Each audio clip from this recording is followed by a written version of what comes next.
Shalom Alehem, berjumpa kembali dalam kanal Sabda Utama yang berisikan Midras Sabat, Renungan, dan Khotbah. Adapun yang menjadi tema Midras pada kali ini mengambil judul Tabib, Obat, dan Kesembuhan Ilahi. Bacaan terambil dari Markus pasal yang kelima, ayatnya yang ke-25 sampai dengan yang ke-34. Namun yang akan kita baca pada kali ini adalah dari ayat 25 sampai 29. Demikian saya membacanya. Adalah di situ seorang perempuan yang sudah 12 tahun lamanya menderita pendarahan. Ia telah berulang-ulang diobati oleh berbagai tabib sehingga telah dihabiskannya semua yang ada padanya. Namun, sama sekali tidak ada faedahnya, malah sebaliknya keadaannya makin memburuk. Dia sudah mendengar berita-berita tentang Yeshua atau Yesus. Maka di tengah-tengah orang banyak itu ia mendekati Yeshua dari belakang dan menjamah jubahnya. Sebab katanya, asal kujamah saja jubahnya, aku akan sembuh. Seketika itu juga berhentilah pendarahannya dan ia merasa bahwa badannya sudah sembuh dari penyakitnya. Saudara-saudara yang dikasihi oleh Tuhan, ketika kita membaca kitab Torah, Nebi'im atau Ketubim, atau Tenach, atau biasa kita menyebutnya dengan kitab Perjanjian Lama, dan juga ketika kita membaca kitab Perjanjian Baru, tentu kita kerap membaca berbagai kisah yang menuliskan, melaporkan, menarasikan tentang intervensi ilahi berupa perbuatan-perbuatan ajaib Tuhan yang biasa disebut dengan mujizat. Mungkin kita pernah mendengar tentang Laut Tebrau terbelah. Mungkin kita pernah mendengar mana dari surga diturunkan di padang gurun yang memelihara bangsa Israel kuno sehingga mereka tidak kelaparan. Ada tiang awan, tiang api di padang gurun sehingga bangsa Israel ketika keluar dari tanah Mesir tidak mengalami panas dan tidak mengalami kegelapan. Dan masih banyak mujizat-mujizat lain seperti Naaman yang mengalami kesembuhan ketika berjumpa dengan Elisa, dan juga Nabi Elia yang banyak mengerjakan berbagai perbuatan-perbuatan ajaib. Kalau kita membaca kitab Raja-Raja. Berbicara mengenai mujizat, apakah kitab suci hanya melulu membicarakan mujizat? Khususnya ketika berbicara mengenai sakit penyakit yang dialami oleh manusia. Di mana peran para tabib? Atau orang-orang yang mengerti pengobatan dalam kitab suci ini? Apakah hal-hal tersebut, yaitu orang-orang yang disebut dengan tabib, tidak memiliki peran penting dalam kehidupan dan perjalanan umat beriman yang dituliskan dalam kitab suci? Profesi tabib atau dokter, atau dalam bahasa Ibrani-nya disebut Roveim, di Israel kuno, berdasarkan kesaksian kitab suci, Perjanjian Lama dan juga Perjanjian Baru, tentu sudah berumur ribuan tahun, dan ini terkoneksi dengan negara-negara lain yang berinteraksi dengan bangsa-bangsa di sekitar Israel kuno pada waktu itu. Kalau kita membaca 2 Tawarik 16, ayat yang ke-12, ketika Tuhan Yahweh mencela seorang raja yang bernama Raja Asa yang sakit parah, namun dalam parah sakitnya, dia dikatakan di sana, Lo daras et Yahweh, tidak mencari Yahweh. Namun sebaliknya dikatakan, Ki berofeim, mencari tabib. Seperti dikatakan dalam 2 Tawarik 16 ayat 12, pada tahun ke-39 pemerintahannya, Asa menderita sakit pada kakinya yang kemudian menjadi semakin parah. Namun dalam kesakitannya itu ia tidak mencari pertolongan Yahweh, tetapi pertolongan tabib. Teks yang kita kutip baru saja memberikan gambaran bahwa metode pengobatan alamiah melalui praktek dan peran para tabib atau Roveim, atau istilah ini kalau dalam bahasa Israel modern menjadi dokter ya, itu sudah berlangsung sejak zaman Asa, bahkan sebelum zaman Asa. Maka dapat dipastikan praktek-praktek pengobatan menggunakan jasa para tabib itu juga terus berlangsung dalam periode-periode kehidupan bangsa Israel kuno, baik sebelum pembuangan, sesudah masa pembuangan, termasuk di zaman Yeshua atau Yesus. Terbukti dalam bacaan yang kita kutip tadi di awal dalam tema kita dari Markus pasal 5, khususnya ayat 25 sampai 26, disebutkan peran tabib-tabib atau iatron dalam bahasa Yunaninya. Dalam upayanya menyembuhkan seorang wanita yang mengalami penyakit selama 12 tahun yang disebut pendarahan atau puseiaimatos dalam bahasa Yunaninya. Seperti dikatakan pada ayat 25 sampai 26, adalah di situ seorang perempuan yang sudah 12 tahun lamanya menderita pendarahan. Ia telah berulang-ulang diobati oleh berbagai tabib. Perhatikan di situ, ia telah berulang-ulang diobati oleh berbagai tabib. Jadi ada peran tabib, dokter, roveim atau iatron di dalam proses penyembuhan secara medik, ya. Sehingga telah dihabiskannya semua yang ada padanya, namun sama sekali tidak ada faedahnya. Malah sebaliknya, keadaannya makin memburuk.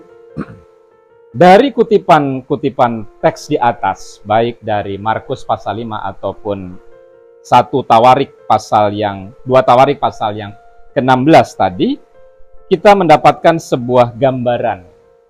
Beberapa gambaran yang bisa kita simpulkan. Yang pertama, peran pengobatan alamiah melalui jasa para tabib atau dokter itu sudah ada sejak zaman Israel kuno, termasuk di zaman Yeshua atau Yesus. Yang kedua, Tuhan tidak pernah menyalahkan dan melarang menggunakan jasa para tabib atau dokter atau orang-orang yang punya kemampuan, hikmat dan kecerdasan mengobati.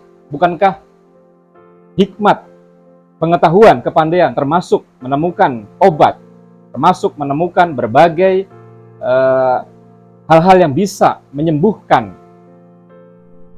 penyakit, itu juga datangnya dari Tuhan. Karena dikatakan dalam Amsal 2 ayat yang ke-6, karena Yahweh lah yang memberikan hikmat, dari mulutnya datang pengetahuan dan kepandaian.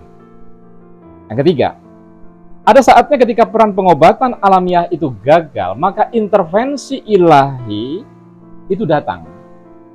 Nah, ini yang kita biasa sebut dengan istilah mujizat, ya.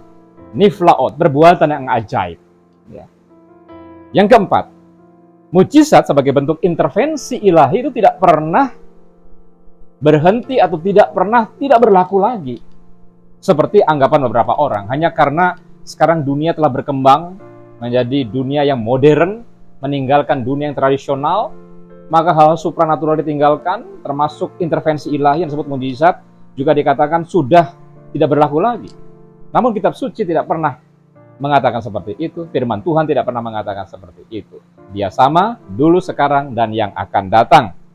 Mungkin kita tidak melihat lagi fenomena-fenomena yang dramatis dan spektakuler, tiang awan, tiang api yang mengiringi sebuah bangsa keluar dari tempat perbudakan. Mungkin kita tidak lagi melihat mana yang turun dari surga. Kita tidak melihat lagi api yang turun dari langit. Ketika kita berdoa seperti Elia ketika ia berada di Bukit Karmel melawan nabi-nabi Baal. Namun mujizat Tuhan masih dan tetap dan terus terjadi dalam konteks modern dan masa kini. Kita bisa melihat banyak sejumlah kesaksian-kesaksian. Terlepas ada kesaksian-kesaksian yang tidak jujur, tapi tidak bisa dipungkiri. Di berbagai media kita bisa melihat bagaimana orang-orang mengalami kesembuhan ilahi ketika didoakan. Bagaimana mereka menerima mujizat Tuhan ketika mereka datang kepada Tuhan dalam doa. Maka mujizat itu tetap berlaku, termasuk sampai hari ini. Bagi kita semua yang menonton tayangan ini, yang sedang menderita sakit penyakit, khususnya sakit yang menahun atau sakit yang dianggap kronis, tetaplah berobat dan berpikiran yang sehat. Mengapa berobat? Karena berobat bisa memperbaiki kesehatan tubuh. Obat-obatan yang telah ditemukan formulanya ini adalah hasil dari penelitian yang lama, yang merupakan hasil kerja yang lama, riset, dan telah terbukti dan dapat diuji proses kesembuhannya. Bukan hanya berobat, tapi berpikiran yang sehat. Berpikiran sehat membantu kita untuk meningkatkan imun. Karena ketika kita mengalami kelemahan secara mental dan pikiran, itu akan berdampak kepada tubuh sehingga akan lama untuk mengalami kesembuhan. Maka selain berobat, kita harus menjaga pikiran kita agar tetap sehat, positif dan percaya bahwa kita akan mengalami kesembuhan. Kita harus punya pengharapan Dan bukan hanya memfokuskan pada sakit penyakit itu saja, tapi memfokuskan pada kesembuhan, keselamatan, pemulihan, dan jalan keluar. Dan yang ketiga, dan yang tidak boleh diabaikan tentunya saja adalah kita harus senantiasa berdoa untuk memohon kesembuhan dan mujizatnya. Jika penyakit yang kita derita, apalagi kalau dikatakan dan dikategorikan sebagai penyakit yang kronis, percayalah, darah Yesua atau Yesus, bilur-bilur Yesua atau Yesus sanggup memberikan kesembuhan. Bilur Yesua, darah Yesua yang mengalir di Kalvari 2000 tahun yang lampau bukan hanya menjadi darah yang memperlihatkan penderitaan dan menanggung segala kutuk dosa, namun juga menjadi daya penyembuh bagi mereka yang percaya. Oleh karena itu, bagi kita semua yang hari-hari ini sedang mengalami kelemahan dan sakit penyakit, jangan berkecil hati, jangan berfokus kepada penyakit.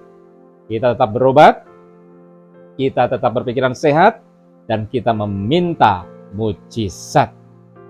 Oleh karena itu, kita bisa melihat sebuah sinergi tabib, obat, dan kesembuhan ilahi bekerja bersama-sama. Tidak ada yang dinafikan, tidak ada yang dikecilkan, tidak ada yang direndahkan. Semua bekerja sama untuk mendatangkan kesembuhan dan pemulihan. Terlebih lagi kuasa Tuhan. Nah, sebelum saya tutup Midras pada kesempatan ini, saya ingin berdoa buat saudara-saudari, Bapak, Ibu, siapapun yang hari ini mengalami kelemahan dan sakit penyakit.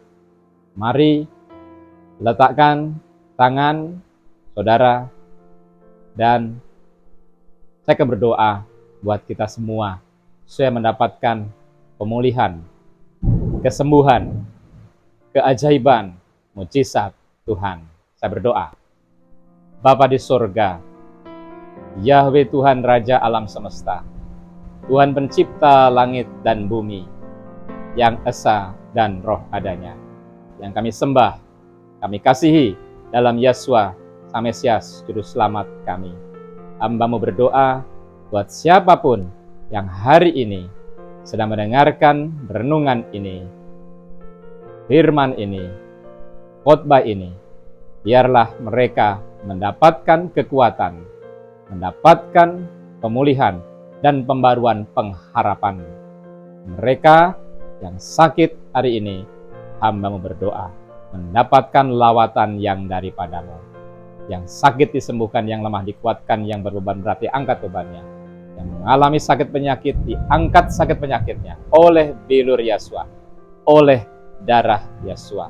Alirkanlah kuasa-Mu yang menyembuhkan. Alirkanlah kuasa-Mu yang memulihkan. Segala sakit penyakit dijamah oleh tangan Sang Juru Selamat. Jadilah sembuh, jadilah pulih dalam nama Yesua Sang Mesias, Juru Selamat dan Junjungan Agung yang ilahi.